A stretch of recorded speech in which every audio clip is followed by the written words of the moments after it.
Hello friends. इस weekend का सबसे सुलगता हुआ क्वेश्चन है, क्या अगले हफ्ते निफ्टी यू टर्न ले रहा है? और देखिएगा फ्राइडे को जिस तरीके से एकाएक जो है निफ्टी के अंदर सेलिंग आ गई और उसका जो मुख्य कारण था वो बैंक निफ्टी था। यानी कि बैंक निफ्टी ने जो तेजी से गिरावट जब ली तो उसके साथ साथ निफ्टी के अंदर भी गिरावट देखने के लिए मिली। तो देखिएगा निफ्टी के अंदर जो गिरावट हुई उसका मुख्य कल्प्रिट था बैंक निफ्टी। ये हम एक दूसरी वीडियो के अंदर एनालिसिस करेंगे, लेकिन इस वीडियो के अंदर मैं आपको एनालिसिस कर रहा हूं कि किस तरीके से बैंक निफ्टी जो है उसके अंदर गिरावट के लिए जो एक मुख्यतः जो शेयर है जो जिम्मेदार हो सकता है, मैं उसके बारे में बात करूंगा। तो मैं जो आपके साथ बात कर रहा हूँ वो कोटक महिंद्रा बैंक के साथ करूंगा। तो देखिएगा सीधी सी बात है, इसके अलावा भी मैं बैंक निफ्टी के बहुत सारे पहलू आपके साथ जो है शेयर करूंगा, क्योंकि बहुत सारे जो ट्रेडर्स हैं, इन्वेस्टर्स हैं, उनकी आंखें जो है बनी हुई है बैंक निफ्टी पे साथ साथ में निफ्टी के, क्योंकि निफ्टी अगर कुछ भी मूव करेगा तो वो बैंक निफ्टी के दम पे करने वाला है। और इसीलिए बैंक निफ्टी के जो कंपोनेंट्स हैं उन पे जो है ध्यान देना बहुत ज़्यादा जरूरी है। तो इस हफ्ते का सुलगता हुआ जो क्वेश्चन है वो यही है कि निफ्टी बचेगा या डूबेगा। और उससे भी जो मजेदार क्वेश्चन आपको देखने के लिए मिल रहा है कि बैंक निफ्टी का शिकार कौन करेगा। तो देखिएगा, मुझे ऐसा लगता है कि बैंक निफ्टी का जो शिकार करेगा वो आखिरकार जो है कोटक महिंद्रा बैंक जो है साबित हो सकता है। और इसके अलावा और भी जो है कंपोनेंट्स हैं जो इसके अंदर जो है उसका योगदान दे सकते हैं।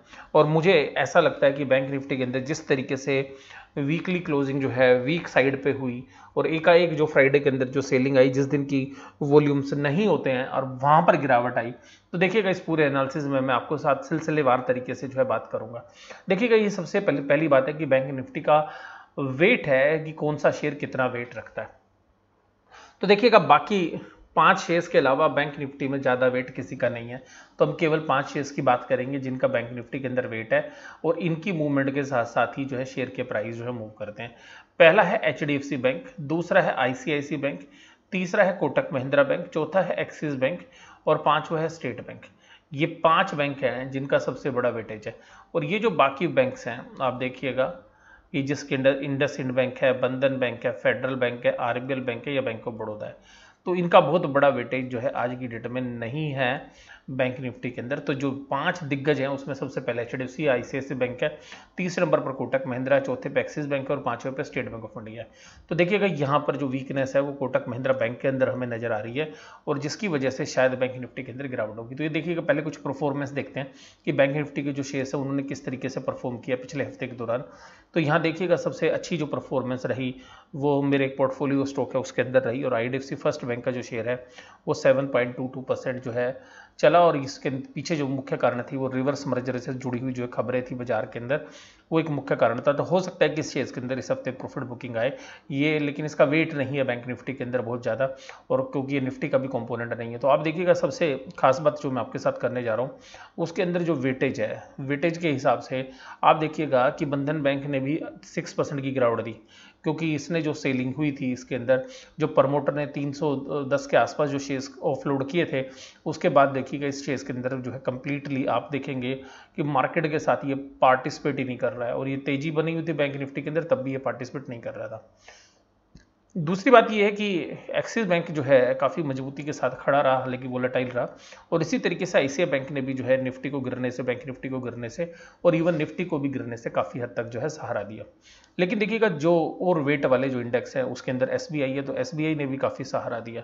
लेकिन जो 2 प्राइवेट सेक्टर के बैंक हैं जिन्होंने बैंक निफ्टी को सहारा नहीं दिया, जिसकी वजह से बैंक निफ्टी जो है वीकली जो है आप देखिएगा कि लोअर साइड पर क्लोज हुआ है। और उसका जो मुख्य कारण है वो आप देखिएगा, वो आपको साफ साफ नज़र आ रहा है कि वो 2 ही है। उसके अंदर जो है एक तो है एचडीएफसी बैंक, लेकिन वो हफ्ते के दौरान बहुत कम गिरा है, जबकि कोटक महिंद्रा बैंक हफ्ते में -2.5 की जो है गिरावट देखने के लिए इसके मिली है। तो हैवी वेट के अंदर सबसे ज़्यादा जो गिरावट थी वो कोटक महिंद्रा बैंक के अंदर थी। और आप देखिएगा, ये जो गिरावट थी ये ऐसे ही नहीं थी। आप देखिएगा, वेडनेसडे के सेशन के अंदर करीबन 1335 रुपये के ऊपर बहुत ज़बरदस्त तरीके से माल ऑफलोड किया गया और लास्ट के 1 घंटे तक जो है वहाँ पर बहुत बायर्स आए, लेकिन पूरा का पूरा माल जो है कोटक महिंद्रा बैंक के अंदर देखने के लिए मिला कि सबको माल मिल रहा था। और उसके बाद भी अगर आप देखिएगा कि अगर ये हम फ्राइडे के सेशन में भी बात करें तो फ्राइडे के सेशन में जो बड़े दिग्गज बैंक हैं जिनका वेट ज़्यादा है, तो वहाँ पे कहाँ पे वीकनेस देखने के लिए मिली। तो फ्राइडे का सेशन काफ़ी इंपॉर्टेंट था इस नज़रिए से कि वहाँ पर जो है गिरावट कौन से शेयर कर रहे थे।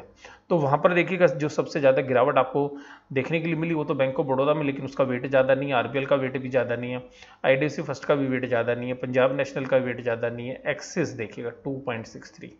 तो जो 5 टॉप वेट वाले एसबीआई, एसबीआई के अंदर क्या हुआ, एसबीआई के अंदर तो एक सबसे अच्छी रोचक बात जो चल रही थी वो ध्यान समझिएगा कि जब इसने 200 रुपये से ऊपर के प्राइस टच किए थे तो टेक्निकल चार्ट्स में जो है एक बड़ा ब्रेकआउट की बात हो रही थी और 210 से 215 के टारगेट की बात हुई थी, और वहीं पर देखिएगा उसमें सेलिंग जो है फ्राइडे के सेशन के अंदर आ गई।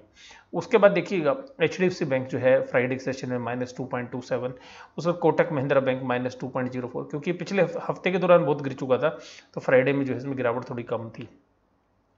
तो देखिएगा ये चारों तो जो है गिरावट के साथ हुए। उसके बाद आईसीआईसीआई बैंक काफ़ी स्ट्रेंथ दिखा रहा था और वो आपके शेयर प्राइस से भी दिखेगा 371 तक के जो है हाई उसने दिखाए, 354 के लो भी दिखाए, हालांकि 360 पे जो है एक अच्छी क्लोजिंग के साथ जो है आईसीआईसीआई जो है स्ट्रेंथ दिखा रहा है अभी। तो देखिएगा सीधी सी बात यहाँ पर ये देखने के लिए मिल रही है कि कोटक महिंद्रा बैंक जो है वीकली बेसिस पर जो है कमजोर है और इसमें आगे भी कमजोरी की संभावना हमें लग रही है। और अगर आप देखिएगा 1 आवर के चार्ट के ऊपर देखिएगा तो स्ट्रॉन्ग सेल जो है सिग्नल नजर आ रहे हैं। उसके बाद देखिएगा अगर आवरली चार्ट के ऊपर ही देखें, क्योंकि शॉर्ट टर्म के अंदर अगर हम एनालिसिस कर रहे होते हैं तो हम आवरली ही एनालिसिस करते हैं, तो देखिएगा जितने भी इंडिकेटर्स हैं, क्योंकि जो 1307-8 के आसपास जो उसकी क्लोजिंग हुई है वो चाहे 5 घंटे से आप एक्सपोनेंशियल मूविंग देखिएगा, 10 में देखिएगा, 20 में, 50 में, 100 में और इवन 200 घंटे में, सभी क्लोजिंग के जो है नीचे उसने क्लोजिंग दी है। तो ये जो एक इंडिकेटर है वो ये बता रहा है कि ये यहाँ पे शायद वीकनेस जो है अभी और गहरा सकती है, और ये जो वीकनेस है वो शायद यहाँ पर इसलिए भी हो सकती है क्योंकि वैल्यूएशंस वाइज ये प्रीमियम वैल्यूएशंस पर जो है ट्रेड होता है, तो उसमें जो प्रीमियम का अगर कंपोनेंट कम होता है, क्योंकि अगर बैंकिंग सेक्टर में प्रेशर है तो जो स्मार्ट इन्वेस्टर्स हैं वो वहाँ पर उनको प्रीमियम देना कम कर देते हैं, तो वहाँ से भी जो है एक प्रेशर देखने के लिए मिलता है। इसी तरीके से अब देखिएगा आरएसआई जो है वो भी सेल सिग्नल दिखा रही है। उसके अलावा अगर आप आरओसी पे भी देखेंगे तो आरओसी भी जो है सेल सिग्नल कर रही है, और अगर आप देखेंगे तो मोस्टली जो इंडिकेटर्स हैं वो ये भी बता रहे हैं कि ओवरबॉट पोजीशन के अंदर भी है। तो अगर आप यहाँ पे मूविंग एवरेज में देखेंगे तो स्ट्रॉन्ग सेल आपको मोमेंटम ऑस्किलेटर्स में भी जो है सेल है, ये मैं डेली चार्ट के हिसाब से आपको बात कर रहा हूँ, या ट्रेंड ऑस्किलेटर्स में बताएंगे तो यहाँ पर भी स्ट्रॉन्ग सेल है। अगर आप दिन के हिसाब से भी कैलकुलेट करें तो आपको केवल 100 डेज के जो है सिंपल एवरेज के ऊपर जो है एक रिलीफ मिल रहा है जो 1282.48 का। तो हो सकता है कि हमें यहाँ पे जो सेलिंग देखने के लिए मिली है यूरोपियन मार्केट के अंदर भी, और कोई बहुत बड़े ट्रिगर्स जो हैं यूएस से भी नहीं आते हुए अभी नजर आ रहे हैं, तो जिस कारण से हमें ऐसा लगता है कि जो नेक्स्ट वीक है उसके अंदर एक बैंक के अंदर एक वीकनेस जो है आपको देखने के लिए मिल सकती है। और अब देखिएगा अगर कोटक महिंद्रा बैंक के डेटा पॉइंट को भी अगर हम समझने की कोशिश करें तो आपको यहाँ से ना एक एनालिसिस मैं आपके साथ शेयर करूंगा। इस एनालिसिस में आप देखिएगा कि कोटक महिंद्रा वीक कैसे लग रहा है। आप देखिएगा कि उसके मंडे के जो वेटेड एवरेज प्राइस थे, जो पूरे दिन के दौरान जो सारे शेयर्स के सेल परचेज हुई, क्लोजिंग उसके नीचे हुई है, उसके नीचे जो है मार्केट ने क्लोज किया, यानी कि उसके नीचे जो है क्लोजिंग दी उसने, यानी कि जो बेचने वाले लोग थे वो हावी रहे। इसी तरीके से अगर आप ट्यूसडे के ट्रेड में भी देखेंगे 11 अगस्त के, तो वहां पर भी जो है नीचे की साइड ये जो है वेटेड एवरेज प्राइस से नीचे क्लोजिंग हुई। यहाँ पे हालांकि डिफरेंस थोड़ा सा कम था, ये देखिएगा 1342। अगर आप वेडनेसडे का प्राइस देखेंगे तो भी यहाँ पे 7 रुपये वेटेड एवरेज प्राइस से नीचे क्लोजिंग हुई। उसके बाद अगर आप देखेंगे यहाँ पर 1345, तो भी आपको 13 अगस्त को भी यहाँ पर भी करीबन 8-9 रुपये के नीचे क्लोजिंग हुई। और देखिएगा यहाँ पर तो हद ही हो गई, यहाँ पे हद ये हो गई कि 1325 रुपये के वेटेड एवरेज प्राइस थे, जहाँ पे 1307 पे जो है क्लोजिंग थी। तो अल्टीमेटली एक और भी चीज़ देखेंगे कि बाकी शेयर्स ने ना नीचे से बाउंस भी किया, जैसे भी मैं अभी ये आईसीआईसी बैंक की बात कर रहा था, लेकिन देखिएगा इसका लो प्राइस था 1302, तो इसने बहुत बड़ा बाउंस भी नहीं करा, देखिएगा, यानी कि जो बाउंस भी नहीं किया। तो इसका मतलब है कि इस बैंक के अंदर जो है सेलर जो है एक्टिवली पार्टिसिपेट कर रहे हैं, और सेलर जो है इस शेयर्स को जो है नीचे की तरफ लाने के लिए जो है शायद तैयार बैठे हुए हैं। और ये देखिएगा ये इंडिकेशंस यहाँ से भी आपको मिलेंगे जब आप डेटा पॉइंटों को चेक करेंगे कि जिस दिन इनके अंदर वॉल्यूम्स ज़्यादा थे जिस दिन वॉल्यूम ज़्यादा थे या जिस दिन आप गिरावट देखेंगे, तो क्योंकि अगर हफ्ते की पूरी गिरावट देखेंगे तो डिलीवरी के अंदर दौरान अगर आप फ्राइडे को देखें तो गिरावट सबसे ज़्यादा थी, क्योंकि सबसे नीचे के रेट पे सौदे हो रहे थे, लेकिन नीचे के रेट पे भी जो है सेलर माल बेचने के लिए तैयार था। और बुधवार को जो इसमें जो सबसे बड़ा क्रैक पड़ा था, बुधवार को पड़ा था, जब 1335 जो कि एक इमीडिएट जो है सपोर्ट मानी जा रही थी, वहां पर भी जो है इसमें जबरदस्त जो है उस 1335 पे आप ये समझ लीजिएगा कि बायर हटने के लिए तैयार नहीं था, लेकिन सेलर जो है इतना माल छोड़ रहा था, इतना माल छोड़ रहा था कि वहां आप देखिएगा पूरे दिन माल उसको जो है किया दिया उन्होंने। उसके बाद जो है थर्सडे के सेशन के अंदर भी जो है बुल्स ऊपर तो लेके गए कोटक महिंद्रा बैंक को, लेकिन सस्टेन नहीं करा पाए और वहां पे फिर सेलिंग आ गई। और देखिए शुक्रवार को तो हद ही कर दिया। अगर आप शुक्रवार के हाई देखेंगे तो 1346 थे, तो वहां से जो क्लोजिंग है ये वीक है, और ऐसा हमें लग रहा है कि यहां से जो है लोग ना छोड़ के इस शेयर्स को जाना चाह रहे हैं। छोड़ के इसलिए जाना चाह रहे हैं कि वैल्यूएशंस जो है वो थोड़ा सा कंफर्ट नहीं है, और रीजन है कि आरबीआई के गवर्नर ने जो चीजें रिलीफ देने थे वो दे चुके। इतने रेट ऑफ इंटरेस्ट कट होने के बाद भी इन्फ्लेशन ऊपर की तरफ है, और जीडीपी जो है अभी भी ये बात आ रही है कि नेगेटिव ही आएगी पूरे साल भर की भी। तो ये देखिएगा इंडिया में कभी भी ऐसे ही नहीं हुआ कि हर क्वार्टर के अंदर नेगेटिव आए और पूरे साल भर के दौरान भी नेगेटिव आए।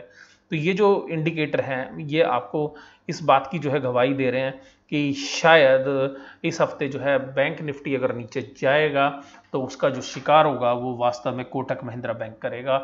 और कोटक महिंद्रा बैंक एक बहुत बड़ा वेट जो है वो डालता है। देखिएगा आप जो है 16.667%, यानी कि अगर 6% की गिरावट अगर कोटक महिंद्रा बैंक में आती है तो 1% की गिरावट बैंक निफ्टी के शेयर्स में अकेली इस शेयर्स की वजह से आ जाती है। तो अल्टीमेटली 6% पे 1% का रेशो है, यानी कि 1:6 की रेशो है इसमें। तो देखिएगा, और वैसे भी जो बाकी बैंकिंग स्टॉक्स हैं वहां पर भी कोई बहुत बड़ी स्ट्रेंथ जो है हमें नजर नहीं आ रही। तो मुझे ऐसा लगता है कि जो निफ्टी के जो स्टॉक्स हैं वो इतने शायद वीक ना हो जितने बैंक निफ्टी के स्टॉक्स हैं। और बैंक निफ्टी के अंदर भी जो सबसे वीक स्टॉक है जिसका वेट ज्यादा है और वो निफ्टी में भी कंट्रीब्यूट करेगा, तो वहां पर मुझे लगता है कि कोटक महिंद्रा बैंक शायद इस हफ्ते जो है एक बड़ी गिरावट का जो कारण है वो बना सकता है, क्योंकि 4 से 5% की गिरावट भी है। क्योंकि मुझे ऐसा लगता है कि 1250-1260 के आसपास जो है उसमें एक स्ट्रेंथ आएगी कोटक महिंद्रा बैंक में। तो वहां तक की जो गिरावट आएगी वहां तक के लिए शायद जो है बैंक निफ्टी को जो है ये गिराने के लिए योगदान देगा। और हालांकि वहीं पर जब गिरावट आएगी तो बैंक निफ्टी भी अपनी जो सपोर्ट है जो 21,056 पे आती है 21,056 पे, तो उसके आसपास करीब जो है आती हुई जो है नजर आएगी। और ये जो एनालिसिस मैंने आपके साथ किया, ये एनालिसिस जो है मैं इसलिए भी आपके साथ कर पा रहा हूँ क्योंकि मैंने पूरे हफ्ते के दौरान जो बैंक निफ्टी के जितने भी कंपोनेंट्स के जो शेयर्स हैं मैं उन सब के ऊपर जो है क्लोजली वॉच कर रहा हूँ। तो अल्टीमेटली किसने कितना इंपैक्ट किया, इसलिए मुझे टाइमिंग और वो पीरियड्स भी याद है कि किस किस तरीके से कौन से शेयर्स में मूवमेंट जो है आ रही है। और अगर इसके अलावा भी मैं बात करूं तो जब रक्षाबंधन वाले दिन भी जो है इस शेयर्स ने यहीं पर जो है स्ट्रेंथ दिखाई थी नीचे की तरफ, लेकिन उस दिन इतनी सेलिंग थी उसको ऑब्जर्व करके अगले दिन ये जब मार्केट हुई थी तो ऊपर की तरफ जो है रुक कर लिया था। क्रेडिट पॉलिसी आनी थी क्योंकि वीकेंड के अंदर। तो यहां पर आप देखिएगा कि इस तरीके के जो सिनेरियो है वो अब की बार फिर दोबारा से जो है नजर आ रहे हैं। और इस बार मुझे ऐसा लगता है कि शायद कोटक महिंद्रा बैंक अगर 1300 के प्राइस नहीं संभाल पाया तो एक नीचे की वीकनेस जो है देखने के लिए मिल सकती है। लेकिन मैं आपको डिस्क्लोजर के रूप में बता दूं कि मेरी कोई भी जो है पोजीशन इस कोटक महिंद्रा बैंक में नहीं है। और हालांकि बैंक निफ्टी के अंदर मेरी कोई पोजीशंस हो सकती हैं, और मेरी जो भी पोजीशंस होंगी तो वो शॉर्ट की तरफ होंगी, यानी कि नीचे की तरफ होंगी। कोई भी लॉन्ग की पोजीशंस नहीं है बैंक निफ्टी के स्टॉक्स के अंदर। हालांकि पोर्टफोलियो के अंदर बैंक निफ्टी के जो स्टॉक्स हैं वो मेरे पर्सनल पोर्टफोलियो के अंदर हो सकते हैं। तो एज ए हेजिंग टूल आप मान सकते हैं कि बैंक निफ्टी मेरे पास जो है शॉर्ट पोजीशंस हैं, लेकिन वो अल्टीमेटली एक तरीके से हेजिंग का काम कर रहे हैं। और तो ये मेरा डिस्क्लोजर भी था आपको इसके साथ। और जो भी आप निर्णय लें अपने फाइनेंशियल एडवाइजर से सलाह लेने के बाद ही करें। ये केवल और केवल आपको एक एजुकेशनल पर्पज से बताया कि किस तरीके से मार्केट में जो शेयर्स हैं वो शायद रिएक्ट कर सकते हैं। तो यहाँ पे आपको एक सीखने के लिए बहुत कुछ मिलेगा। और ये वीडियो आप जो है देखिएगा और उसके बाद अपना भी एनालिसिस करिए। अगर आपकी डिफरेंट ओपिनियन निकलती तो आप मुझे कमेंट बॉक्स में बताइएगा, तो मैं भी जो है अपने आप के अंदर कोई अगर मुझे लगता होगा तो मैं उसमें इंप्रूवमेंट करने की कोशिश करूंगा। और आपके जो कमेंट्स हैं वो स्नेहपूर्वक जो है मैं उनको सादर आमंत्रित करता हूं। तो आपके जो भी कमेंट्स होंगे वो आप मुझे प्लीज़ से प्लीज़ भेजिएगा, मैं उनको रीड करूंगा और फिर जो भी कुछ होगा वो आगे फ्यूचर्स में जो वीडियोज़ मैं आपके साथ शेयर करूँगा उसमें इंप्रूवमेंट लाने की कोशिश करूँगा। वीडियो देखने के लिए धन्यवाद। Thank you very much.